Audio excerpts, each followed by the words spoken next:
Hey everyone, welcome back to Mind Spine Tutorials. So our today's topic is Lamarckism, जो कि theory of evolution का first portion रहता है और उसका दूसरा पोर्शन रहता है डार्विनिज्म। इससे पहले जो जो चीजें हमने देखी थी वो क्या थी कि कंसेप्ट्स ऑफ इवोल्यूशन क्या होता है, इवोल्यूशन की डेफिनेशन क्या होती है। उसके बाद हमने स्टार्ट करे जो इविडेंसेस हो सकते हैं ऑर्गेनिक इवोल्यूशन के और ऑर्गेनिक इवोल्यूशन क्या होता है उन सभी को देखना स्टार्ट करा। जो इविडेंसेस थे उसमें हमने 9 इविडेंसेस देखे ऑर्गेनिक इवोल्यूशन के, जिसमें पहला था मॉर्फोलॉजी, जिसमें हमने एनालॉगस, होमोलॉगस और वेस्टिजियल ऑर्गन्स के बारे में समझा। फिर टेक्सोनॉमी से इविडेंसेस लिए, बायोजियोग्राफी जिसमें जू जियोग्राफी बेसिकली हमने देखी थी। उसके बाद कंपैरेटिव फिजियोलॉजी एंड बायोकेमिस्ट्री से ऑर्गेनिक इवोल्यूशन के इविडेंसेस लिए, एम्ब्रियोलॉजी से लिए, पैलिएंटोलॉजी से लिए, कनेक्टिंग लिंक्स, जेनेटिक्स, इकोलॉजी, ये सारी चीजें हमने देखी। अब अगर हम उसके आगे की बात करें तो जो रीसेंट व्यू चल रहा है ऑर्गेनिक इवोल्यूशन का, किस तरह से ऑर्गेनिक इवोल्यूशन में साइंटिस्ट ने अपनी थ्योरीज दी, कैसे उसको एक्सप्लेन करा, उसमें सबसे पहले लेमार्किज्म का कंसेप्ट आता है। तो आज हम लोग लेमार्किज्म के साथ स्टार्ट करेंगे। इस टॉपिक में जो जो चीजें हम देखेंगे, एक तो थोड़ा बहुत लेमार्किज्म का जो बेसिक क्राइटेरिया उन्होंने दिया था, लेमार्क ने, जो साइंटिस्ट थे जिन्होंने दिया था उसके बारे में सारा जो भी डेटा है उसकी हम इंफॉर्मेशन देखेंगे, जिसमें हम 3 तरह से प्रिंसिपल्स को बांटेंगे। पहला होगा इफेक्ट ऑफ एनवायरमेंट, दूसरा होगा effect of use and disuse of organs, third होगा इनहेरिटेंस ऑफ एक्वायर्ड कैरेक्टर्स। तो ये बात हो जाएगी उनके प्रिंसिपल्स की। उसके बाद क्या ऐसे एविडेंसेस है जो कि फेवर ऑफ लेमार्किज्म के अंदर है, हम उसको देखेंगे। फिर क्रिटिसिज्म क्या है लेमार्किज्म का, वो देखेंगे। यानी कि लेमार्क की जो भी थ्योरी उन्होंने दी थी उसके ड्रॉबैक्स क्या निकले थे उसको देखेंगे। और लास्ट में इसी वाले कंसेप्ट में हम नियो लेमार्किज्म को भी समझेंगे। सो नियो लेमार्किज्म क्या है वो वाला पार्ट भी इसी में इंक्लूडेड रहता है, लेमार्किज्म के अंदर ही। और फिर एक टॉपिक और रहता है वेरिएशंस, अगर वो भी पॉसिबल हुआ तो हम इसी वीडियो सेगमेंट में वेरिएशंस वाला टॉपिक भी इंक्लूड करेंगे, वरना उसका नेक्स्ट वीडियो सेगमेंट रहेगा। सो स्टार्ट करते हैं इसके कंसेप्ट के साथ। सो लेमार्किज्म की जो पूरी थ्योरी है जिन साइंटिस्ट ने दी थी उनका नाम था जीन बैप्टिस्टे डे लेमार्क। पूरा नाम लेमार्क का जो था वो ये था। वो एक तरह के फ्रेंच बायोलॉजिस्ट थे और उनकी जो लाइफ का टाइम पीरियड है 1744 से 1829 का। और अगर आपने थंबनेल को ध्यान से देखा होगा तो उसमें जो पिक्चर लगा है वो भी लेमार्क का है। सो लेमार्किज्म की यहाँ पर ये थोड़ी बहुत शुरुआत में हम यहाँ इंट्रोडक्शन में उनके बारे में उनका इंट्रोडक्शन देते हैं। सबसे पहले कि French biologist gene Baptiste day Lamarck जो थे उन्होंने थ्योरी दी थी इस बारे में कि किस तरह से ऑर्गेनिक इवोल्यूशन हुआ होगा। रिगार्डिंग ऑर्गेनिक इवोल्यूशन जो भी थ्योरी थी उन्होंने अपनी एक बुक में प्रेजेंट की थी। उस बुक का नाम था फिलोसॉफिक जूलॉजिक। सो उनकी बुक का नाम भी आप लोग नोट करेंगे, फिलोसॉफिक जूलॉजिक उनकी बुक थी, जिसमें उन्होंने ऑर्गेनिक इवोल्यूशन से रिलेटेड थ्योरी पब्लिश करवाई थी। 1809 की बात थी जब ये बुक को पब्लिश कराया गया था और उसमें उन्होंने ऑर्गेनिक इवोल्यूशन की थ्योरी के ऊपर फोकस किया था और उसको समझाया था। अब इस जो उनका व्यू है लेमार्किज्म का, पूरा जो व्यू है, पहले हम एक छोटे से कंसेप्ट में उसको समझेंगे। हुआ ये था कि उन्होंने कहा था कि ऐसी जो चीजें हैं जिनको हम नॉर्मली यूज नहीं करते, ऐसे ऑर्गन जिसका डिसयूज होता है कंप्लीटली कंटिन्यूसली, अगर हम उसका डिसयूज करते हैं तो बाद में वो बॉडी के लिए वेस्टिजियल हो जाते हैं और उसकी जगह हम जिन चीजों को ज्यादा यूज करने लगते हैं, जिन ऑर्गन्स का ज्यादा यूज करते हैं, वो ज्यादा डेवलप हो जाते हैं। तो एक छोटा सा कंसेप्ट था जो कि लेमार्किज्म का था। उन्होंने एक चीज और कही थी कि जो इन्वायरमेंट होता है, इन्वायरमेंट हर ऑर्गेनिजम्स के जो भी आप हैबिटेट को देखोगे या उसकी हैबिट को देखोगे या जो भी ऑर्गेनिज्म का डेवलपमेंट है उसको भी देखोगे, तो इन्वायरमेंट इन तीनों चीजों को अपने हाथों से कंट्रोल करने की कोशिश करता है। तो उन्होंने कहा कि अगर इन्वायरमेंट अच्छा रहेगा तो उसी हिसाब से ऑर्गेनिज्म का हैबिटेट भी रहेगा, उसकी आदतें भी वैसी हो जाएगी और उसका डेवलपमेंट भी इन्वायरमेंट पे ही डिपेंडेंट रहेगा। और ये जब भी इन्वायरमेंट में कोई चेंजेस आने लगेंगे तो क्या होगा, जो लिविंग बींग्स हैं वो अपने आप को कोशिश करेंगे कि जो इन्वायरमेंट चेंज हो रहा है वैसे वो अपने आप को भी एडेप्ट कर लें। तो ये बातें आपको याद रखनी, हम इसके पॉइंट्स लिखते हैं यहाँ पर। सो पॉइंट कहता है कि हैबिटेट, हैबिट या फिर डेवलपमेंट ऑफ ऑर्गेनिजम्स किस पे डिपेंडेंट रहता है, डिपेंड ऑन इन्वायरमेंट। उसके बाद अगर इन्वायरमेंट चेंज करेगा तो जो ऑर्गेनिज्म है वो अपने आप को उसी तरह से एडेप्ट करने की कोशिश करेगा।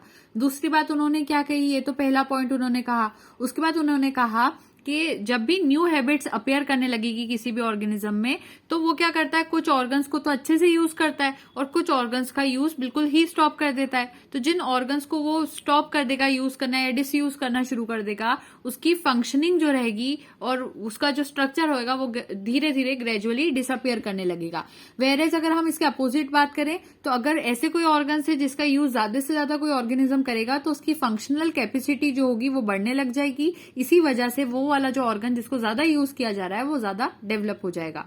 तो ये 2 पॉइंट्स उन्होंने कहे थे। उसके बाद उन्होंने एक और छोटा सा कंसेप्ट इसी में ऐड करा था कि जो एक्वायर्ड कैरेक्टर्स रहते हैं, अगर वो किसी ऑर्गेनिज्म में आ गए हैं, जिसको उसने एक्वायर करा, किसी ऑर्गन को बहुत यूज करा, वो बहुत ज्यादा डेवलप हो गया, तो उसके अंदर कुछ एक्वायर्ड कैरेक्टर्स आ जाएंगे उस वजह से। तो वो जो एक्वायर्ड कैरेक्टर्स रहते हैं वो जनरेशंस में पास होते होते ऑफस्प्रिंग्स तक पहुंचेंगे, अलग अलग जनरेशंस तक जाएंगे और इस तरह से एक न्यू स्पीशीज ही बाद में ओरिजिनेट हो जाएगी। तो ये सारी बात लेमार्क ने शुरू में अपने प्रिंसिपल्स में कही थी, जिसको उन्होंने 3 पोर्शन में डिवाइड करा है। पहला कहा जाता है इफेक्ट ऑफ इन्वायरमेंट, दूसरा है effect of use and disuse of organs और थर्ड है inheritance of acquired characters. So disused organs का क्या पॉइंट कहा उन्होंने? डिसयूज्ड ऑर्गन्स को कहा ये ग्रेजुअली डिसअपियर हो जाते हैं और स्टॉप फंक्शन करना भी बंद कर देते हैं। ये बात कही डिसयूज्ड ऑर्गन्स के बारे में। उसके अलावा यूज्ड ऑर्गन्स के बारे में क्या कहा उन्होंने कि ये वाले जो ऑर्गन्स होंगे वो ज्यादा डेवलप करेंगे। दूसरा उन्होंने एक चीज और कही कि उसकी जो फंक्शनल कैपेसिटी होगी वो बढ़ जाएगी। फंक्शनल कैपेसिटी जो होगी यूज्ड ऑर्गन्स की वो इंक्रीज कर जाएगी। ये वाला पॉइंट उन्होंने कहा। उसके बाद ये जो यूज्ड ऑर्गन्स है इनमें डेवलपमेंट आया, इनकी फंक्शनल कैपेसिटी बढ़ गई, तो ये उनके बन जाते हैं एनिमल्स के एक्वायर्ड कैरेक्टर्स। ये बन जाएंगे यहाँ पर एक्वायर्ड कैरेक्टर्स। अब एक्वायर्ड कैरेक्टर्स जो रहते हैं धीरे धीरे जनरेशंस में पास हो जाएंगे यहाँ पर। तो हम इसको लिख सकते हैं कि ये इनहेरिटेड हो जाएंगे, इनहेरिटेड टू नेक्स्ट जनरेशंस। अगली जनरेशन में इनहेरिटेड हो जाएंगे, तो हम इसका पॉइंट यहाँ पर लिखेंगे नेक्स्ट जनरेशन। फिर उसके बाद वहां तक पहुंचने के बाद एक तरह से क्या होगा, एक न्यू स्पीशीज का ओरिजिन हो जाएगा। So new species originated visible है स्क्रीन पर प्रॉपर। सो इस तरीके से अपनी थ्योरी को कंप्लीट करते हुए लेमार्किज्म का जो पॉइंट आया था या पैराग्राफ जो आया था उसको 3 प्रिंसिपल्स में बांट दिया गया। इन्हीं बातों को जो कि अभी हमने की, सबसे पहले हैबिटेट जो है डेवलपमेंट जो है ऑर्गेनिज्म का वो इन्वायरमेंट पे डिपेंड करता है। उसके बाद अगर इन्वायरमेंट चेंज करेगा तो ऑर्गेनिज्म अपने आप को उसकी तरह एडेप्ट करने की कोशिश करेगा। उसके अंदर कुछ ऑर्गन्स का यूज ज्यादा वो करेगा और कुछ का यूज नहीं करेगा। जिनका यूज नहीं हो रहा है वो ग्रेजुअली डिसअपियर हो जाते हैं, खत्म हो जाएंगे, धीरे धीरे उनकी फंक्शनिंग वहां पर स्टॉप हो जाएगी। फिर उसके बाद यूज्ड ऑर्गन्स डेवलप करेंगे और फंक्शनल कैपेसिटी उनकी इंक्रीज हो जाएगी। इसको बना दिया जाएगा एक्वायर्ड कैरेक्टर्स बॉडी के अंदर। फिर ये वाले जो एक्वायर्ड कैरेक्टर्स है वो एक जनरेशन से दूसरी जनरेशन में पास हो जाएंगे और इस तरह से न्यू स्पीशीज का ओरिजिन हो जाएगा। इन्हीं बातों को 3 प्रिंसिपल्स के नाम से जाना जाता है। सो जो 3 प्रिंसिपल्स हैं वो कौन से हो जाएंगे? Effect of environment, effect of use and disuse of organs and inheritance of acquired characters. Effect of environment में आप लिख सकते हो the structure and constitution of every living beings is affected by changes taking place in the environment and this effect changes there structure and habit. ये पहला effect हो गया। दूसरा आप लिख सकते हो द स्ट्रक्चरल डिफरेंसेस, इसके अंदर लिखना है सेकंड वाले में, the structural differences of living beings are according to their needs. When in a certain environment any particular organ is used more, then it develops more. That is, the organs used according to needs develop more. Thus, as per circumstances, when any organ is not in use, उसके आगे क्या कहा उन्होंने? When any organ is not in use, then it reduces in size and gradually degenerates and disappears. Sometimes these organs are present in the body as vestigial organs. तो ये वाला second वाला point को एक्सप्लेन हो गया। Third का statement देखते हैं इनहेरिटेंस ऑफ एक्वायर्ड कैरेक्टर्स में, the changes which appear in living beings as a result of the effect of environment as well as use and disuse of organs are called acquired characters. These effect या फिर आप लिख सकते हो these progressive and retrogressive acquired characters continue from generation to generation. These changes become extremely effective in the offspring due to use and disuse, and in the end new species are formed which is entirely different from their progenitors. In this way the living beings with new characters form a new species. इस तरह से ये पूरे points अगर आप चाहो तो लिख सकते हो इन तीनों के अंदर भी, अगर इसको एक्सप्लेन करना हो तो, वरना हमने इसका कंसेप्ट तो यहाँ पर समझ लिया है। अब बात करते हैं कि क्या ऐसे एविडेंसेस आए जो कि लेमार्किज्म को प्रूव करते हैं। So evidences in favour of Lamarckism में जो लेमार्क थे उन्होंने बहुत सारे ऐसे एग्जांपल्स दिए थे जो कि उनकी थ्योरी को सपोर्ट करते हो, जिसमें से पहला जो उन्होंने एविडेंस दिया था या अपनी थ्योरी को एक्सप्लेन करने के लिए एग्जांपल दिया था वो था जिराफ का केस। उन्होंने क्या कहा, लेमार्क का जो मन था वो उन्होंने इस तरह से यहाँ पर अपने मन को समझाने की कोशिश की, कह सकते हो, क्योंकि बाद में उसका क्रिटिसिज्म भी निकल गया। तो लेमार्क ने क्या कहा कि अगर हम प्रेजेंट डे के अफ्रीकन जिराफ्स को देखेंगे जिनके अंदर लॉन्ग नेक है और लॉन्ग लेग्स भी हैं, तो कहीं ना कहीं वो ऐसे जिराफ वाले एंसेस्टर से इवॉल्व हुए होंगे जिनकी पहले स्मॉल नेक रही होगी और शॉर्ट लेग्स रहे होंगे। पहले जो जिराफ अभी आपको दिखाई देता है जिसकी जो नेक वाला पोर्शन है जो कि लंबा पोर्शन है, उसके साथ में लेग्स भी लंबे होते हैं।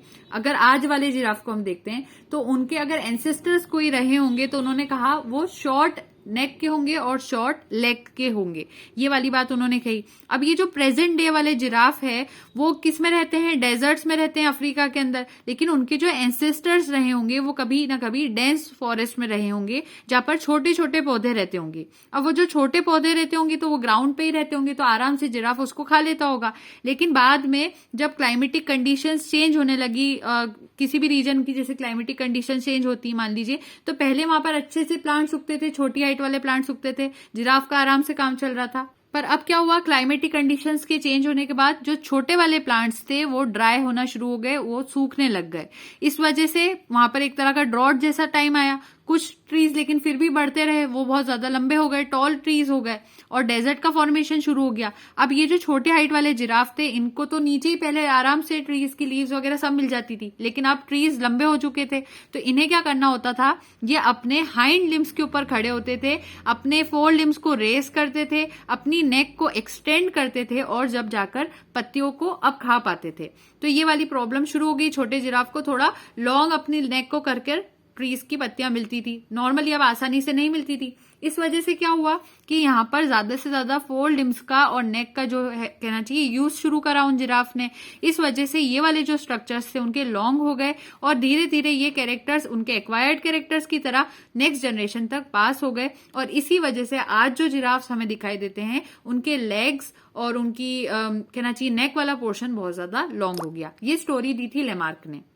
सो पहला एविडेंस जो दिया था प्रेजेंट डे जिराफ के लिए वो क्या था यहाँ पर हमारे पास कि अगर आप आज वाले जिराफ को देखोगे तो उनकी लॉन्ग नेक है, लॉन्ग लेग्स है, लेकिन उनके जो एंसेस्टर्स रहे होंगे वो डेंस फॉरेस्ट में रहते थे, उनके अंदर स्मॉल प्लांट्स रहते थे जो वहां ग्रो करते थे। आराम से जिराफ वहां पर छोटे हाइट वाले जिराफ थे तो आराम से वहां पर नीचे वाले प्लांट्स को खा लेते थे। धीरे धीरे क्लाइमेट चेंज हुआ, स्मॉल प्लांट्स जो थे वो ड्राई होने लगे। इस वजह से जिराफ को अपने हाइंड लिम्स के ऊपर खड़े रहना पड़ता था, stood on hind limbs, raised four limbs, अपने फोर लिम्स को रेस करना होता था, नेक को एक्सटेंड करना होता था, तब जाकर वो वहां पर ईटिंग की जो प्रोसेस होती थी उसको कंप्लीट कर पाते थे। इस वजह से स्ट्रक्चर कैसे हो गए, उनके नेक और लेग्स वो लॉन्ग हो गए, वो एक्वायर्ड कैरेक्टर्स बन गए। इसके बाद उनका इनहेरिटेंस देखा गया नेक्स्ट जनरेशन तक। अब इसका एक डायग्राम देखते हैं तो आप इसको यहाँ से ड्रॉ कर सकते हो अगर चाहो तो, कि पहले जिराफ छोटी हाइट का है, फिर उसके बाद ट्रीज लॉन्ग हो गए तो उसको थोड़ा एक्सटेंड करके खाना होता था, फिर इस तरह से उसकी हाइट बढ़ती गई और एक टाइम ऐसा आया जब उसकी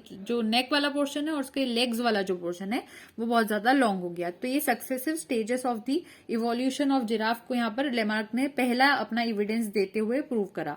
दूसरा उन्होंने एक स्नेक का एग्जाम्पल दिया। तो अब हम स्नेक्स की जो स्टोरी उन्होंने दी थी उसको समझते हैं। स्नेक्स का एग्जांपल डिसयूज ऑफ ऑर्गन्स में उन्होंने यूज करते हुए उस वाले पॉइंट को एक्सप्लेन करने के लिए दिया था।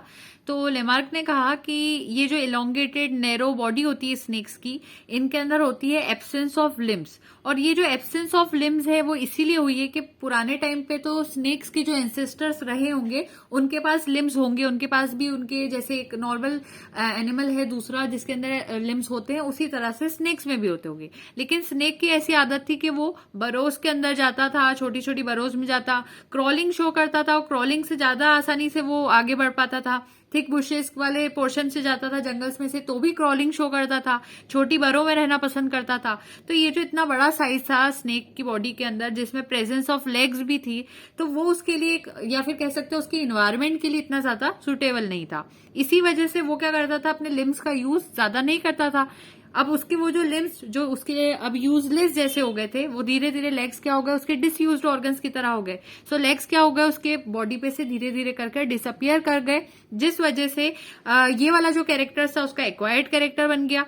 इनका इनहेरिटेंस हो गया अगली जनरेशन तक, और फिर अगली जनरेशन में आते ही स्नेक्स के जो लेग्स थे वो खुद ब खुद गायब हो गए और स्नेक की बॉडी पूरी तरह से लिम्बलेस हो गई। स्नेक की बॉडी पे लेग्स या फिर उसके लिम्स जो है पूरी तरह से एब्सेंट तो है, साथ में उसके जो वेस्टिजियल ऑर्गन्स है वो भी अगर लेग्स होंगे भी तो उसके लिए वेस्टिजियल ऑर्गन्स की तरह ही होंगे, तो उसके वेस्टिजियल ऑर्गन्स भी उसके लेग्स ही माने जाएंगे अगर हो भी तो। वैसे तो होते नहीं स्नेक्स के अंदर लिम्स। तो ये कहानी उन्होंने स्नेक्स के केस में सुनाई। तो क्या क्या कहा इसमें उन्होंने, अपने डिसयूज वाला ऑर्गन जो वाला कंसेप्ट था, डिसयूज्ड ऑर्गन्स का कंसेप्ट, उसको प्रूव करा स्नेक्स के अंदर। पहले वाले जो स्नेक्स हुआ करते थे उनके होते थे लिम्स, ये लिम्स पहले स्नेक ऐसे होते थे उनके हिसाब से, ये स्नेक का फेस है, ये उसके लिम्स है। तो पहले स्नेक के पास सारे लिम्स हैं, वो इस तरह से रहता था, लेकिन वो क्या करता था, बरोज के अंदर, छोटी छोटी बरोज के अंदर जाता था। अब ये लिम्स वहां पर टकराते थे, उसको और प्रॉब्लम आती थी, इससे चल भी नहीं पाता था वो छोटे वाले पोर्शन में।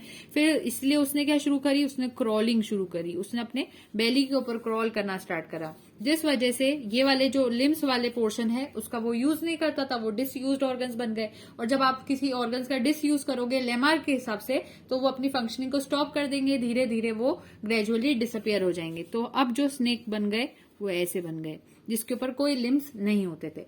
तो ये उनकी स्टोरी थी स्नेक्स की, जो कि उन्होंने दी थी, और उन्होंने कहा कि ये जो लिम्स है और लेग्स है स्नेक के, वो उसके लिए वेस्टिजियल हो गए, और धीरे धीरे ये जनरेशन वाइज दूसरी जनरेशन में आ गई उनकी आदत।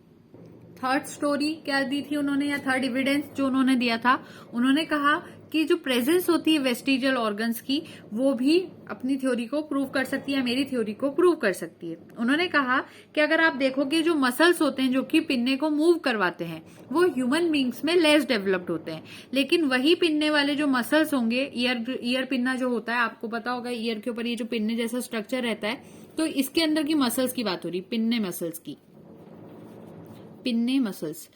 तो उन्होंने कहा ह्यूमन बींग्स में ये जो पिन्ने को चलाने वाले मसल्स होते हैं ह्यूमन बींग्स के अंदर, वो कैसे होते हैं, लेस डेवलप्ड होते हैं, या फिर हम कह सकते हैं बिल्कुल भी डेवलप्ड होते ही नहीं है, पुअरली डेवलप्ड होते हैं, ये भी आप कह सकते हो। लेकिन यही पिन्ने के मसल्स को अगर आप दूसरे एनिमल्स में देखोगे, जैसे कि रैबिट हो गया, डॉग हो गया, रैबिट, डॉग, हॉर्स, एलिफेंट, उसके बाद इतने काफी एटसेट्रा लिख लेते हैं, बहुत ज्यादा हो गए।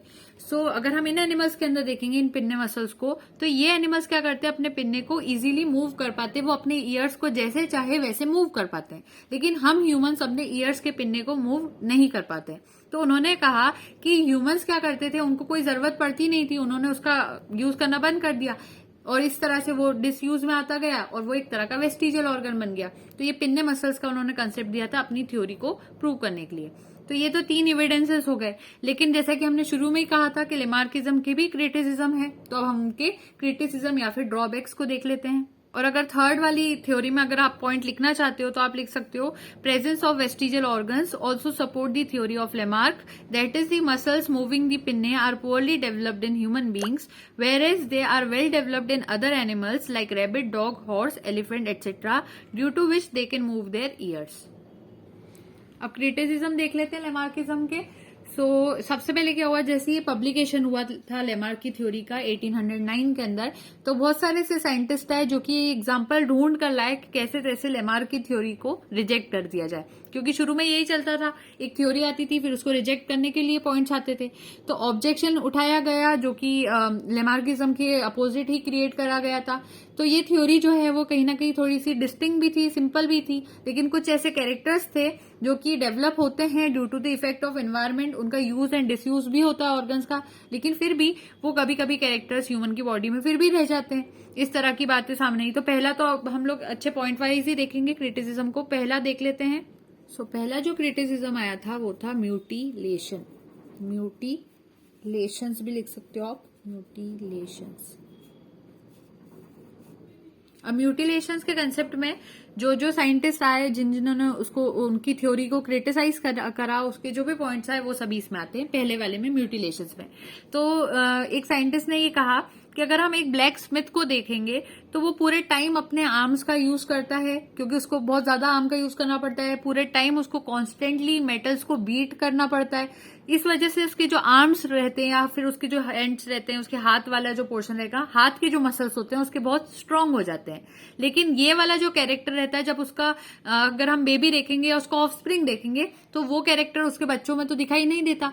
तो उस तरह से अगर हम बात करें कि जैसे कि लेमार्क ने तो कहा था कि डिसयूज और यूज वाला ऑर्गन की बात कही थी। उन्होंने कहा था अगर कोई ऐसा ऑर्गन है जिसका हम बार बार यूज करते हैं, उसको बहुत ज्यादा स्ट्रांगली यूज कर रहे हैं, तो वो डेवलप हो जाएगा, वो एक्वायर्ड कैरेक्टर बन जाएगा और धीरे से वो जनरेशन वाइज पास भी हो जाएगा। ये वाली बात उन्होंने कही थी लेमार्क ने। लेकिन उसके खिलाफ जो बात की गई वो क्या थी कि अगर हम ब्लैक स्मिथ के आर्म्स को देखें तो वो तो बहुत स्ट्रांग हो जाते हैं क्योंकि वो कॉन्स्टेंटली उसको यूज कर रहा है। बाकी चीजों के भले वो यूज नहीं कर रहा है लेकिन अपने आर्म्स का तो बहुत यूज कर रहा है, वो तो बड़े स्ट्रांग हो जाते हैं। तो फिर वो उसके ऑफस्प्रिंग्स में क्यों नहीं इनहेरिट किए जाते या फिर ट्रांसफर होते, ये वाले कैरेक्टर्स क्यों ट्रांसमिट नहीं हो रहे या फिर आगे क्यों नहीं जा रहे। पहला तो ये म्यूटिलेशन का पॉइंट आया। उसके बाद एक जर्मन बायोलॉजिस्ट आए जिनका नाम था वाइसमैन। उन्होंने भी एक एक्सपेरिमेंट करके देखा ये वाली थ्योरी को प्रूव करने के लिए। उन्होंने क्या करा, उन्होंने करीब 80 सक्सेसिव जनरेशन रेट्स की देखी। उसमें उन्होंने क्या करा कि हर जनरेशन में वो क्या करते थे, रेट्स की जो टेल्स होती है उनको काट देते थे। लेकिन जो ऑफस्प्रिंग पैदा होते थे वो कभी भी ऐसे पैदा नहीं होते थे कि बिना पूंछ वाले पैदा हो या फिर डायरेक्टली कट टेल्ड रेट्स पैदा हो, ऐसा कभी नहीं होता था। बल्कि हर जनरेशन में उनको जो रेट्स होते थे उनकी टेल को काटना ही पड़ता था। तो उन्होंने भी ये वाली थ्योरी को रिजेक्ट कर दिया कि जो थ्योरी ऑफ इनहेरिटेंस है ऑफ एक्वायर्ड कैरेक्टर्स वो बिल्कुल ही गलत है, क्योंकि अगर हर जनरेशन में हम रेट्स की पूंछ को काट रहे हैं तो वो अगली जनरेशन में वो कैरेक्टर्स इनहेरिट क्यों नहीं हो रहे हैं। इसका एक एग्जाम्पल और आता है कि पुराने जमाने में ये किया जाता था कि जो वुमेन रहती थी तो उनको उनके पैर का साइज ज्यादा लंबा ना हो तो उनको जो कहना चाहिए लोहे के शूज होते हैं वो पहनाए जाते थे ताकि उनके पैर का साइज लंबा ना हो। तो ऐसा क्यों होता था कि फिर भी अगर शूज नहीं पहनाए जाएंगे नेक्स्ट जनरेशन में तो भी पैर का साइज जो होगा वो छोटा क्यों नहीं हो रहा है या बढ़ता ही क्यों जा रहा था, इस तरह की बातें देखी जाती थी। उसी तरह से ईयर पियर्सिंग का भी अगर हम कंसेप्ट देखें जिसमें फीमेल्स के ईयर्स को अगर पियर्स किया जा रहा है तो डायरेक्टली ऑफस्प्रिंग्स ऐसे क्यों नहीं पैदा हो रहे हैं जिनके ईयर्स डायरेक्टली पियर्स्ड है। इस तरह के जो कहना चाहिए क्वेश्चंस उठाए गए थे उनकी थ्योरी पर। तो म्यूटिलेशंस में आप क्या क्या इंक्लूड कर दोगे, एक एग्जांपल तो ब्लैक स्मिथ का ले लेना। ब्लैक स्मिथ, इसकी स्ट्रॉन्ग आर्म्स, इसकी स्ट्रॉन्ग आर्म्स क्यों रहती है, क्योंकि पूरे टाइम पर मेटल के ऊपर बीट करते हैं तो उनके आर्म्स स्ट्रॉन्ग हो जाते हैं, पर उनके ऑफस्प्रिंग्स तक ये कैरेक्टर नहीं पहुंचता। ये तो पहला हो गया। दूसरा कौन सा लोगे आप, एक वाइसमैन नाम के साइंटिस्ट है जो कि जर्मन बायोलॉजिस्ट थे, वाइसमैन। इन्होंने क्या करा, 80 सक्सेसिव जनरेशन देखी रेट्स की जिसमें वो उनकी टेल्स को कट कर देते थे। तो टेल्स को कट करने का कंसेप्ट रेट्स के अंदर देखा, लेकिन ऑफस्प्रिंग्स में ये जो कैरेक्टर था पास नहीं हुआ। और चाहो तो ईयर पियर्सिंग और इस तरह के पॉइंट्स भी आप इसमें इंक्लूड कर सकते हो। ये तो म्यूटिलेशंस की बात हो गई। दूसरा जो क्रिटिसिज्म आया था लेमार्किज्म का, ये पहली हेडिंग थी म्यूटिलेशन जिसके अंदर ये 2 पॉइंट्स आपने देखे और भी जो हमने देखे ईयर पियर्सिंग और शूज वाले। उसके बाद हमारे पास सेकेंड हेडिंग रहती है समनर्स एक्सपेरिमेंट्स ऑन माइस। तो अब समनर ने क्या एक्सपेरिमेंट करा उसको देखते हैं। तो अब समनर की कहानी क्या थी, समनर का जो टाइम पीरियड था वो था 1910 और इन्होंने क्या करा, कुछ माइस को रियर करा वार्म टेम्परेचर में और कुछ माइस को कोल्ड कंडीशंस में रियर करा। और उन्होंने ये देखा कि जिन माइस को हम कोल्ड कंडीशंस के अंदर पालने की कोशिश कर रहे हैं तो उनकी जो ईयर्स होते हैं, उनके कान वाला जो पोर्शन रहेगा और उनकी टेल जो रहेगी, ये दोनों चीजें जो माइस की रहेगी वो कैसे साइज की हो जाती है, छोटे साइज की हो जाती है। वहीं जो वार्म कंडीशंस में या फिर थोड़े वार्मर टेम्परेचर की तरफ अगर ऐसे माइस है जिनको हम रियर कर रहे हैं तो उनकी जो टेल है और उनकी जो ईयर्स है वो 2 चीजें जो रहेंगी वो नॉर्मल साइज की रहेंगी। तो कोल्ड कंडीशंस पे तो उनका साइज छोटा हो रहा है और वार्म कंडीशंस में उसका अपोजिट हो रहा है। तो ये वाली बात समनर ने देखी थी। लेकिन उन्होंने भी जब सारी थ्योरी दी तो उन्होंने कहा कि मैं लेमार्किज्म को सपोर्ट करता हूं कि ऐसा हो रहा है। इसका मतलब कि इन्वायरमेंट जो है वो सपोर्ट, या फिर हम कह सकते हैं सपोर्ट तो नहीं करना चाहिए बल्कि इन्वायरमेंट जो है वो कहीं ना कहीं इसको चलाने की कोशिश कर रहा है कि कैसे कैरेक्टर्स किसी ऑर्गेनिज्म में रहेंगे या उसकी हैबिटेट या स्ट्रक्चर किस तरह से रहेंगे। तो समनर ने पहले तो कहा कि मैं लेमार्क की बातों से पूरी तरह से सहमत हूं, उनकी थ्योरी बिल्कुल सही है। लेकिन ये जो कैरेक्टर्स है, जब दूसरे साइंटिस्ट ने समनर का एक्सपेरिमेंट देखा तो दूसरे साइंटिस्ट ने कहा कि ये जो कैरेक्टर्स है वो तो एक तरह से टेम्पररी इफेक्ट से टेम्परेचर की तरफ से आने वाले, तो ये वाले जो कैरेक्टर्स है वो कोई चेंज नहीं क्रिएट कर रहे हैं जेनेटिक सब्सटेंस के अंदर, इसीलिए इस थ्योरी को भी रिजेक्ट किया जाता है। तो ये समनर की कहानी थी, इसको हम नोट कर लेते हैं यहाँ पर। तो समनर ने यहाँ पर क्या कहा कि माइस की जो रियरिंग का टाइम रहता है, अगर वार्म टेम्परेचर में आप माइस को रियर करोगे तो उनके ईयर और टेल नॉर्मल रहेंगे, कोल्ड कंडीशन में उनके ईयर और टेल स्मॉल रहते हैं, और उन्होंने लेमार्क को सपोर्ट करा। लेकिन फिर इसकी अपोजिट बात दूसरे साइंटिस्ट ने क्या की कि ये जो कैरेक्टर्स हैं वो जो टेम्परेचर है, तो टेम्परेचर की एक इफेक्ट है जो इन्वायरमेंट का, इसलिए टेम्पररी तौर पर आ रहा है, सिर्फ एक टेम्परेचर के तौर पर टेम्पररी वे में ये चीजें आ रही है किसी भी ऑर्गेनिज्म के अंदर। इसी वजह से ये जो चेंजेस आ रहे हैं वो जेनेटिक सब्सटेंस के अंदर कोई चेंज क्रिएट नहीं कर रहे, इसलिए ये वाली जो थ्योरी थी या फिर ये जो पूरी समनर की बातें थी उन सभी को रिजेक्ट कर दिया गया। तो लास्ट में ये थ्योरी भी क्या होगी, रिजेक्ट हो गई। उसके बाद थर्ड जो क्रिटिसिज्म आया था वो था कैमरर्स एक्सपेरिमेंट ऑन सैलेमेंडर्स। अब ये कैमरर ने क्या करा, अब इनकी कहानी सुनेंगे।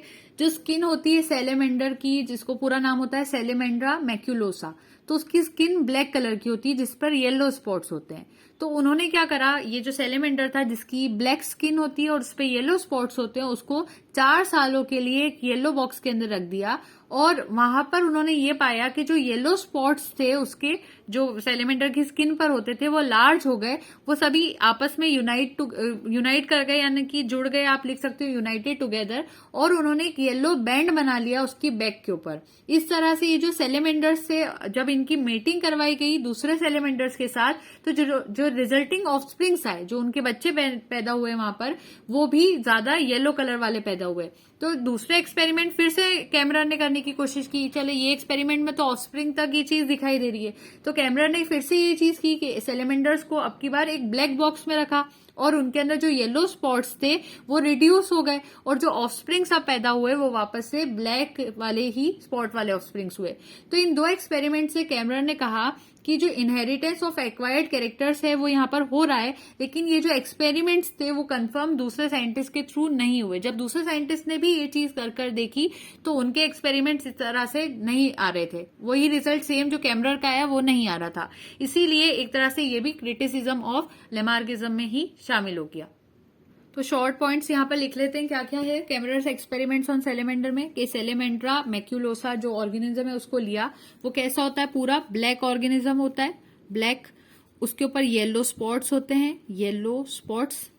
पहले तो नॉर्मल किस तरह से होते हैं ऑर्गेनिज्म उसको देखना होता है, तो पूरा ब्लैक ऑर्गेनिज्म रहेगा। आप लिखोगे यहाँ पर skin of Salamandra maculosa is black with yellow spots. फिर उनको 4 साल के लिए एक येलो बॉक्स में रख दिया गया, तो येलो बॉक्स के अंदर रखा जाएगा इन्हीं को, येलो बॉक्स में 4 इयर्स के लिए, 4 इयर्स के लिए रख दिया।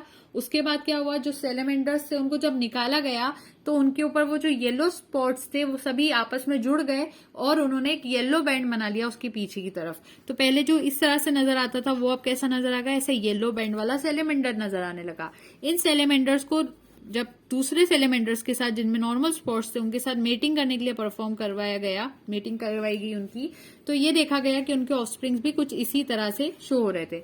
तो फिर कैमरन ने एक और बार एक्सपेरिमेंट करा, लेकिन नेक्स्ट टाइम उन्होंने क्या करा, जो सैलेमेंडर लिए उनको ब्लैक बॉक्स में रखा, जिस वजह से क्या हुआ, वो जो येलो स्पॉट्स थे उनके अंदर वो वहां पर से धीरे धीरे रिड्यूस होने लगे, और जो ऑफस्प्रिंग्स थे उनके ऊपर ब्लैक कलर की ज्यादा कलर आने लगा। तो ये वाली बातें 2 बार कैमरन ने परफॉर्म किए थे एक्सपेरिमेंट, लेकिन जब दूसरे साइंटिस्ट ने, अदर साइंटिस्ट ने देखा इसको, तो उन्होंने इसको कंफर्म नहीं करा। तो यहाँ पर ये वाली थ्योरी भी क्रिटिसिज्म में ही ऐड करेंगे। लास्ट जो हमारे पास अब क्रिटिसिज्म आ जाता है लेमार्किज्म का, वो रहेगा मैकडूगल्स एक्सपेरिमेंट ऑन रैट्स। तो एक वो वाला भी देख लेते हैं, उसके बाद हमारा ये जो पोर्शन रहेगा क्रिटिसिज्म का वो कंप्लीट हो जाएगा। सो फोर्थ हमारे पास क्रिटिसिज्म है मैकडूगल्स एक्सपेरिमेंट ऑन रैट्स। 1938 की बात थी जब मैकडूगल नाम के एक साइंटिस्ट ने एक्सपेरिमेंट्स परफॉर्म करने की कोशिश की थी रैट्स में, और उन्होंने इसी एक्सपेरिमेंट को बार बार रिपीट करा रैट्स के ऊपर ही सेवरल जनरेशन्स तक। अब उनकी किस तरह से एक्सपेरिमेंट हुए उसको समझ लेते हैं हम यहाँ पर। सबसे पहले उन्होंने रैट्स को एक बड़े से लार्ज टैंक था पानी का, उसके अंदर डाल दिया, और उस पानी के टैंक में 2 एग्जिट होती थी, एक तो होती थी लाइट कलर की और दूसरी होती थी डार्क कलर की। अब ये जो रैट्स होते थे वो जो लाइट वाली एग्जिट होती थी, जहां से लाइट आ रही है वहां से चले जाते थे, लेकिन लाइट की एग्जिट पे उनको मिल जाता था एक इलेक्ट्रिक शॉक, और जो रैट्स डार्क एग्जिट पे से जाते थे उनको वहां पर कोई भी शॉक नहीं दिया जाता था। धीरे धीरे ये ट्रायल्स होते जा रहे थे, उसके एक्सपेरिमेंट को वो नोट भी करते जा रहे थे। तो एक पर्टिकुलर रैट ऐसा था जिसने ये याद कर लिया कि किस तरह से डार्क वाले एग्जिट से निकला जाए या बचकर जाया जाए। तो वो वाले जो रैट्स थे उनको बाद में जब ब्रीडिंग उनकी परफॉर्म की गई, जिन्होंने ये याद कर लिया कि कैसे डार्क एग्जिट में से बचकर निकल जाया जा सकता है, तो उनको जब ब्रीडिंग करवाई गई दूसरे रैट्स के साथ, तो उनके जो ऑफस्प्रिंग्स पैदा हुए उनको भी ये चीज अपने पेरेंट्स से याद हुई कि किस तरह से चीजों को आसानी से याद किया जा सकता है।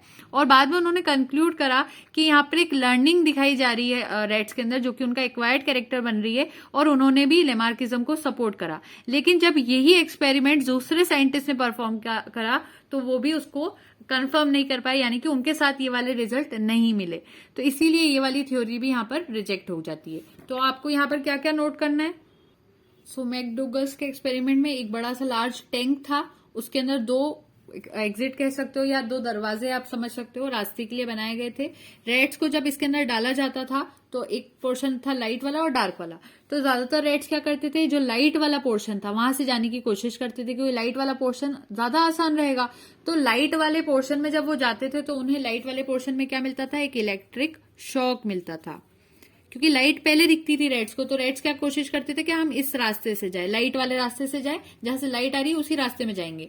लेकिन वहां पर उन्हें एक इलेक्ट्रिक शॉक लगा दिया जाता था। मैकडूगल्स ये काम करते थे। उसके बाद क्या हुआ, कुछ रेड्स ने ये सीख लिया कि भले ही यहाँ पर लाइट नहीं मिल रही है, फिर भी हम कोशिश करेंगे इसी डार्क पोर्शन से जाने की, और यहां से इस रास्ते को याद करेंगे, क्योंकि यहां पर कोई इलेक्ट्रिक शॉक नहीं मिलता, यहाँ पर इलेक्ट्रिक शॉक नहीं मिलता। लेकिन फिर भी यहाँ पर रास्ता ढूंढना पड़ेगा, क्योंकि टैंक भी पूरा अंधेरे वाला है। फिर अंधेरे वाले में भी कौन सा रास्ता कहाँ है उसको ढूंढना एक बड़ा काम है। लाइट वाला तो आसानी से दिख जाता था, लेकिन यहाँ पर इलेक्ट्रिक शॉक मिलता था।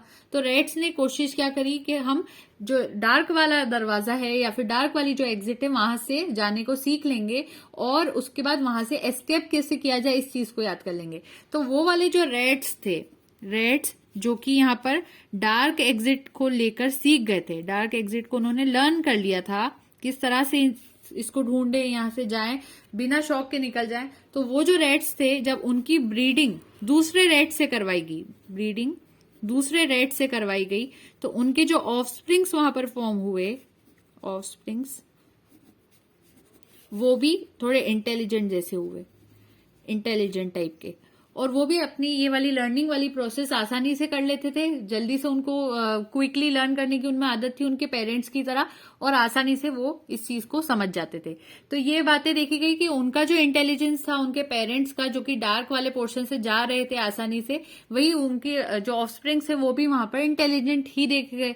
लेकिन जब दूसरे साइंटिस्ट ने इसी एक्सपेरिमेंट को परफॉर्म करा, जो कि मैकडूगल्स ने करा था, वो एक्सपेरिमेंट फ्लॉप हो गया। इसी वजह से ये वाली जो पूरी थ्योरी है इसको हम रिजेक्ट कर देते हैं। तो मैकडूगल्स का जो एक्सपेरिमेंट था रेड्स का, भले ही मैकडूगल ने सपोर्ट कर दिया लेमार्क का, लेकिन दूसरे साइंटिस्ट ने मैकडूगल का सपोर्ट नहीं करा। ये हो गया क्रिटिसिज्म ऑफ लेमार्किज्म, जिसमें 4 हेडिंग्स हमें लिखनी है। Mutilations, Sumner's experiment on mice, Kammerer's experiment on salamanders, और मैकडूगल्स एक्सपेरिमेंट ऑन रेड्स। अब इसके बाद हमारे पास न्यू लेमार्किज्म का छोटा सा यहाँ कंसेप्ट आता है कि ये न्यू लेमार्किज्म क्या होता है, इसी में हम इसको भी देख लेते हैं। सो न्यू लेमार्किज्म में क्या होता है कि अगर हम प्रेजेंट सेंचुरी की बात करें तो साइंटिस्ट ने फिर से ये चीज शुरू करी कि लेमार्किज्म की थ्योरी सही है कि नहीं। तो कुछ साइंटिस्ट ऐसे है जो कि उसके एविडेंसेस भी लाए कि ये प्रूव कर दें कैसे तैसे कि हाँ लेमार्क की थ्योरी बिल्कुल सही है। तो कुछ ऐसे साइंटिस्ट है जो कि उसको प्रूव करने की कोशिश करते थे लेमार्क को, लेकिन कुछ ऐसे भी साइंटिस्ट है जो कि मॉडर्न साइंस वाली जो थ्योरीज होती है उनके अंदर अपने आप को ज्यादा सही समझाने की कोशिश करते हैं। तो वो जो साइंटिस्ट है जो कि लेमार्क की थ्योरी को ही सपोर्ट करते हैं, हम उनको न्यू कहना चाहिए, न्यू, यहाँ पर नियो है लेकिन मैं कह रही हूँ न्यू लेमार्कियंस कहा जाता है, जो कि लेमार्क को सपोर्ट करते हैं और मॉडर्नाइज्ड थ्योरी ऑफ लेमार्क को देने की कोशिश करते हैं कि लेमार्क ने जो कहा वो सही कहा होगा, उसी को आज भी हम समझाने की कोशिश करेंगे। तो उसको उन्होंने कहा न्यू लेमार्किज्म। तो धीरे धीरे ये जो न्यू लेमार्किज्म है, लेमार्कियंस है, उनकी संख्या भी बढ़ती गई। पैथोलॉजिस्ट, पेलियंटोलॉजिस्ट बहुत सारा है जो कि अपनी पैथोलॉजी से या कैसे तैसे पेलियंटोलॉजी से ये प्रूव करने की कोशिश करते थे कि हाँ जो लेमार्क की थ्योरीज है वो सही है। तो ये बातें आई तो उनको न्यू लेमार्किज्म कहा जाता है। तो जिन साइंटिस्ट ने आज के मॉडर्न साइंस के साथ लेमार्क की थ्योरी को सही समझाने की कोशिश की, उसमें कुछ ऐसे साइंटिस्ट है जो कि न्यू लेमार्किज्म को सपोर्ट करते हैं। उनके नाम आपको इसमें याद करने रहते हैं, ज्यादा बड़ा कंसेप्ट नहीं है इसका, तो उनके नाम बस इंपॉर्टेंट है। नेगेली, फिर उसके बाद आए पैकर्ड, तो यही लिख लेते हैं इनका नाम भी, पैकर्ड। उसके बाद आए गैडो वीमर, हैकल, स्पेंसर, कोप, टेट। इतने सारे साइंटिस्ट ऐसे हैं जो कि न्यू लेमार्किज्म के ही सपोर्ट में हैं। वो ये कहते हैं कि लेमार्क ने जो थ्योरी दी बिल्कुल सही दी है, और उनकी सब थ्योरी को आज के साइंस से जोड़कर सही समझाने की जो कोशिश करते थे, उनके नेम्स हमने यहाँ पर लिख लिए। तो अगर आप न्यू लेमार्किज्म का पैराग्राफ लिखना चाहते हो तो आप लिख सकते हो, in the present century the scientists have again started thinking on Lamarckism and supporting it on the basis of many evidences. They are trying to fit in the modern science. These scientists are called New Lamarckians, and the modernized theory of Lamarck is known as New Lamarckism. Most of the New Lamarckians are pathologists or paleontologists, because pathologists are well aware of plasticity met within the body of living beings, while paleontologists study the effect of adaptation on the body of past living beings. The scientists who are engaged in the work of New Lamarckism include Nageli, Packard, Gadow-Weimer, Haeckel, Spencer, Cope, Doll, Tate, etc. अब एक concept है हमारे पास variations का, लेकिन ये जो variations वाला topic रहता है ये कहीं ना कहीं लेमार्किज्म से भी रिलेटेड है, और जो डार्विनिज्म रहता है उससे भी रिलेटेड है। जो भी साइंटिस्ट लेमार्क से रिलेटेड है, या फिर लेमार्क की थ्योरी के बारे में पढ़ना, या लेमार्किज्म के बारे में पढ़ना, उन सभी चीजों को हम लेमार्किज्म, न्यू लेमार्किज्म में लेते हैं। उसके अलावा ठीक इसके अपोजिट जो थ्योरी थी वो डार्विन की आई थी, तो डार्विनिज्म जो रहेगा उसको तो हम नेक्स्ट वीडियो सेगमेंट में देखेंगे।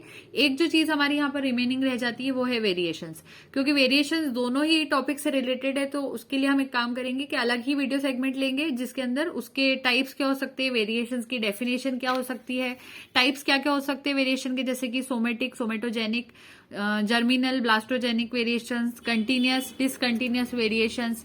फिर उसके बाद अगर आप चाहो तो मेरिस्टिक और सब्सटेंटिव वेरिएशंस, अगर नाम यहाँ पर मेंशन करना चाहो तो लिख सकते हो। इसके बारे में हम वीडियो सेगमेंट अलग ही ले लेंगे वेरिएशन का, तो उसमें उन चीजों को देख लेंगे। फिर कॉज ऑफ वेरिएशंस क्या हो सकते हैं, जैसे कि environment, inherent tendency, dual parentage, endocrine glands, ये सारी बातें तो वो हम एक नेक्स्ट वीडियो सेगमेंट में ले लेंगे, क्योंकि एक अलग टॉपिक है और दोनों ही लेमार्किज्म और डार्विनिज्म दोनों से रिलेटेड है, तो वो चीज हो जाएगी। अब अभी तक हमने जितने भी चीजें इवोल्यूशन में देखी, concept of evolution, organic evolution की थ्योरी और लेमार्किज्म, इस पे नॉर्मली अगर 1 मार्क्स के क्वेश्चन आते हैं तो किस तरह से आते हैं उसको थोड़ा सा डिस्कस कर लेते हैं यहाँ पर। तो अगर आप स्टार्टिंग से सारे इविडेंसेस जो हैं ऑर्गेनिक इवोल्यूशन के वो वाले पार्ट्स, या फिर इवोल्यूशन के ये जो पार्ट फर्स्ट है वहां से सारे वीडियोस देखते हुए आ रहे होंगे, तो आपको पता होगा कि जो पहली लाइफ है अर्थ पर कब ओरिजिनेट हुई। तो अगर आपसे इस तरह के क्वेश्चन आते हैं तो हम 1 वर्ड वाले क्वेश्चन को यहाँ पर थोड़ा सा डिस्कस कर रहे हैं। First life originated on earth इन ऑप्शंस है archaeozoic era, cenozoic era, proterozoic era, या फिर मीजोजोइक एरा।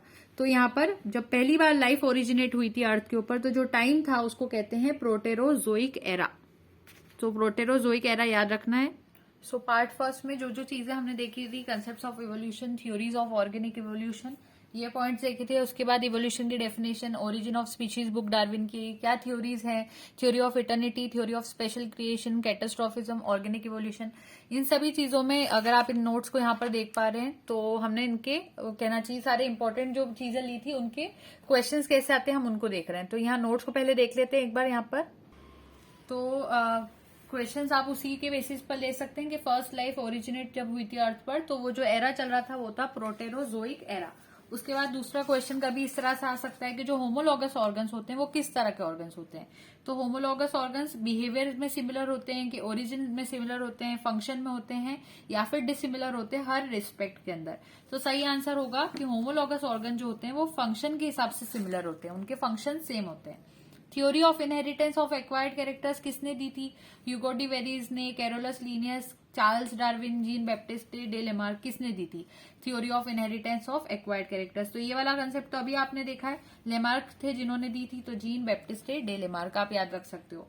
उसके बाद आर्कियोप्टेरिक्स जो है वो कनेक्टिंग लिंक किसके बीच की है, तो वो भी हमें पता है बर्ड्स और रेप्टाइल्स के बीच की कनेक्टिंग लिंक है। मॉडर्न हॉर्स जो है वो किस जीनस में आता है, इक्कस में, इयोहिप्पस में, मैरिकिप्पस या फिर नन ऑफ द अबव में। तो सही आंसर क्या हो जाएगा, इक्कस में आता है। मॉडर्न हॉर्स जो है वो इक्कस जीनस के अंदर आता है। और ऐसा भी ये पूछा जा सकता है कि जो हॉर्स होता है इयोसिन इपोक का वो किस तरह का था। तो इसके लिए तो मैं यहाँ एक डायग्राम आपको शो कर देती हूँ। सो हॉर्स जो था इयोसीन इपोक का वो कैसा था, तो यहाँ पर इयोहिप्पस था। ओलिगोसीन के अंदर कैसा था, मैरिकिप्पस। मियोसीन में जो था, सॉरी मैंने यहाँ पर उल्टा कह दिया, इयोहिप्पस इधर था, यहाँ मीजोहिप्पस था ओलिगोसीन में। फिर उसके बाद मियोसिन में मैरिकिप्पस, प्लियोसीन के अंदर प्लियोहिप्पस है, फिर प्लिस्टोसीन में इक्कस हॉर्स आ जाते हैं। इस तरह से सारे हॉर्सेस थे और इनकी जो डिटेल्स थी हमने पहले भी देखी थी जब हम लोग पढ़ रहे थे इसकी इविडेंसेस के अंदर, तो उसमें हमने ये सब देखा था। ये पेडिग्री या फिर इवोल्यूशन ऑफ हॉर्सेस जो कि आपके सामने है। तो मोलर टीथ का आप डायग्राम देखिए, अलग अलग लेवल पे किस तरह से जा रहे हैं चेंजेस। यहाँ पर 4 लिम्स पहले ऐसे थे, फिर बाद में ऐसे लॉन्ग हो गए थोड़े से, यहाँ और लॉन्ग हो गया, यहाँ और भी लॉन्ग हो गया। और ये सारे डायग्राम तो हो गए। अब हमारा क्वेश्चन जो है इस पर, सो इयोसिन इपोक के अंदर अगर आप देखोगे, सॉरी हॉर्स जो था इयोसिन इपोक का, अगर आप उसको देखोगे तो उसमें किस तरह से उसके फीचर्स थे, अगर कोई यही पूछ ले तो उसमें क्या आंसर आ जाएगा कि उसमें उसके 4 लिम्स में तो 4 डिजिट्स थे और हाइंड लिम्स में उसके पास 3 डिजिट्स थे। इस तरह से क्वेश्चन पूछे जा सकते हैं। फिर फॉसिल्स जो होते हैं वो क्या होते हैं, तो स्केचेस रहते हैं क्या स्टोन्स के ऊपर बने हुए, या फिर मोल्ड्स होते हैं एनिमल्स के, प्रिमिटिव रॉक्स होते हैं, या फिर कुछ ऐसे लिविंग बींग्स जो कि प्रिजर्व हो गए रॉक्स के अंदर वो रहते हैं। तो सही आंसर हमें पता है यहाँ पर हो जाएगा कि वो रिमेन्स होते हैं लिविंग बींग्स के जो कि रॉक्स के अंदर प्रिजर्व हो गए। So fossils are the remains of living beings preserved in the rocks. उसके बाद ऐसे कौन से साइंटिस्ट थे जिन्होंने सबसे पहले फॉसिल से रिप्रेजेंट करा कि लिविंग बींग्स पास्ट में कैसे रहते होंगे। पहले साइंटिस्ट कौन थे जिन्होंने फॉसिल्स से ये बातें शो करने की कोशिश की, Leonard da Vinci, Hugo de Vries, Erasmus Darwin, father Soros, कौन थे, तो यहाँ सही आंसर है लियोनार्ड डा विंची, क्योंकि उन्होंने इसके बारे में कहा था। एनालॉगस ऑर्गन्स कैसे होते हैं, जो कि जब हम उसकी डिटेल देख रहे थे तो आपने देखा था कि ऐसे ऑर्गन्स जो कि सिमिलर फंक्शन जो होंगे वो परफॉर्म नहीं करेंगे बल्कि कॉम्प्लेक्स स्ट्रक्चर्स होते हैं। जैसे कि होमोलॉगस में तो आपने ये लिखा कि वो सिमिलर फंक्शन वाले ऑर्गन्स रहते हैं, लेकिन एनालॉगस में ऐसा नहीं है, वो थोड़े कॉम्प्लेक्स तरह के स्ट्रक्चर्स होते हैं। तो यहाँ पर ये पॉइंट याद रखना है। उसके बाद अगर आप देखोगे कि ऐसी कौन सी थ्योरी जो ये सपोर्ट करती कि ये जो यूनिवर्स है वो गॉड ने बनाया था, catastrophism theory, special creation, organic evolution वाली थ्योरी, या फिर कोई कॉस्मोजोइक थ्योरी। तो सही आंसर यहाँ पर हो जाता है कि जो स्पेशल क्रिएशन वाली थ्योरी थी जो हमने यहाँ पर देखी थी, आपको यहाँ दिखाई दे रही होगी, फादर सोरेज ने जो दी थी। तो ये थ्योरी है जो कि ये शो करती है कि गॉड है, उन्होंने इस पूरी वर्ल्ड को या यूनिवर्स को बनाया था। तो ये गॉड की थ्योरी आ जाती है इसमें।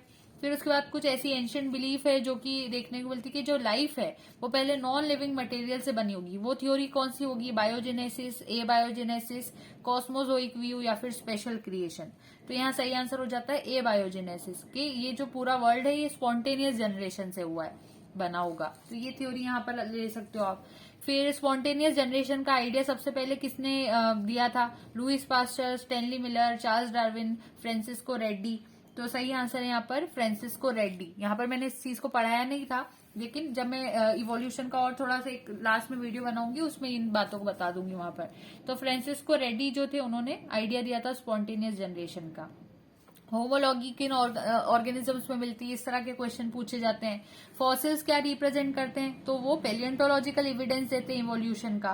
पेलियंटोलॉजी वर्ड से रिलेटेड है फॉसिल्स का, तो ये क्वेश्चन आ सकता है। फिर उसके बाद वेस्टिजियल पार्ट पूछे जा सकते हैं ह्यूमन बॉडी के, कौन कौन से हो सकते हैं, स्मॉल इंटेस्टाइन, काफ muscles, year muscles, external years, क्या हो सकता है इनमें से। तो एक्सटर्नल ईयर्स में से भी जो कहना चाहिए वेस्टिजियल पार्ट है ह्यूमन बॉडी का, आप उसको आंसर लिख सकते हो वहां पर। फिर हमारे पास और ईयर मसल्स की बात हो गई। एक्सटर्नल ईयर्स से ज्यादा आप ईयर मसल्स के ऊपर फोकस करेंगे। अगर 2 ऑप्शन आ रहे हैं कि एक्सटर्नल ईयर्स लिखना है कि ईयर मसल्स लिखना है, तो आंसर ईयर मसल्स होना चाहिए। तो क्योंकि पिन्ने के जो मसल्स होते हैं वो वेस्टिजियल माने जाते हैं। फिर एंसेस्ट्रल कैरेक्टर्स जो रहते हैं उनका अगर अपियरेंस हो रहा है किसी इंडिविजुअल में, कि पुराने कैरेक्टर्स जो है एंसेस्टर वाले वो दिखाई दे रहे हैं, उसको क्या कहते हैं? मिमिक्री, एनालॉगी, एटेविज्म या फिर होमोलॉगी। तो सही आंसर है कि इसको कहते हैं एटेविज्म। अगर कोई पूछ लेता है कि एटेविज्म की डेफिनेशन क्या होती है, तो आप लिखेंगे appearance of ancestral characters in an individual is termed as atavism. तो एटेविज्म का कंसेप्ट तो हमने यहाँ पर लिया भी था, यहीं कहीं पर लिया था उसका कंसेप्ट हमने यहाँ पर, जैसे यहाँ पर लिया था। तो आज तो हमने लेमार्किज्म से रिलेटेड जितने भी पॉइंट्स इंपॉर्टेंट थे उन सभी को देख लिया, न्यू लेमार्किज्म का कंसेप्ट भी देख लिया है, और पुराने जो चीजों का थोड़ा बहुत रिवीजन हो सकता था उनको क्वेश्चंस किस तरह से पूछे जाते हैं उसको देखा है। अब नेक्स्ट वीडियो सेगमेंट रहेगा डार्विनिज्म पर, और एक वीडियो और जो रिमेनिंग रहेगा वेरिएशंस पे रहेगा। उसके बाद पूरे अगर हम लोग एक शॉर्ट वीडियो में सारी चीजें एक ही सिंगल वीडियो में, वन शॉर्ट वीडियो में अगर सब समझने की कोशिश करें इवोल्यूशन का, तो एक वो हो सकेगा, तो वो वीडियो भी हम अपलोड कर लेंगे। तो उसके अंदर ये सारी चीजें रहेंगी, डार्विनिज्म में नए कंसेप्ट रहेंगे ऑर्गेनिक इवोल्यूशन से related. So thank you so much, don't forget to like, share and subscribe. Happy learning.